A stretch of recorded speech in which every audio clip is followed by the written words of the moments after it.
বাড়ি দিকে বাড়িতে 28 সালের ভাত আছে আর শিং মাছের ঝোল শতভাগ হালাল। ভালো মতো চেক করে দেখলে বোঝা যাবে শতভাগ হালাল নাকি হারাম খাবার। বাড়ি বলেন সেটা না করলে হয় না, গরম ভাত তো ঠান্ডা হয়ে যাবে, ঠান্ডা হয়ে গেলে খুব সমস্যা। আপনি কি করেন? আমি বর্তমানে কিছু করি না, আমার বউ একটা চাকরি করে, আমি বউ চাকরি করি, ওই বউ খাবার হয়ে যেতে। এই আচরণ কথাবার্তা তো সন্দেহজনক। এই আপনি বাড়ি খোলেন, এই বাড়ি চেক করো ভালো করে, আর তাকে ভালো করে সার্চ করো। বা তো কি অবৈধ হয়ে গেল দেশে, আমি বুঝতে পারি। সরি এই আচ্ছা দিয়ে দাও। আচ্ছা ভাই সরি বললে তো কোনো কাজ হইবে না, আর আমার ভাত পাবো, ভাত লাগবে, গরম ভাত লাগবে আমার। আরে বললাম তো মাঝে মাঝে এমন হয়ে যায়। আপনি আসুন, আপনার কাছে চেক করতে হবে না। না না না ভাই, আমার চেক করে না, ভাত হইছে শিং মাছের ঝোল, তোমার গরম ভাতের ব্যবস্থা করতে হবে। আরে ভাই, আমরা কি ঠিক করে ফেলেছি? আপনি একটু ম্যানেজ করে নেন। আমরা এখন আমার বউ দিতেছেন না, তাকে তো অনেক রাত। এই গরম ভাত হলো দিতে দিবে, গরম ভাতের ব্যবস্থা আপনারা করে দিবেন, কিভাবে দরকার আমি জানি। আর ভাই আশেপাশে কোনো হোটেল নেই যে আপনাকে আমি গরম ভাত কিনে দিব? অবশ্যই আছে, ওই মনেই হোটেল, আপনি টাকা দিয়ে একজন আমার টাকা পাঠান, গরম ভাত কিনে দেবে, আমি লই চলে যাবো খেলা।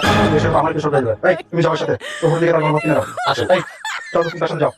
আর সেই হোটেলে আবার 28 সালের ভাত পাই কি না পাই, না পাই আর হোটেলে যাবো আমরা, সমস্যা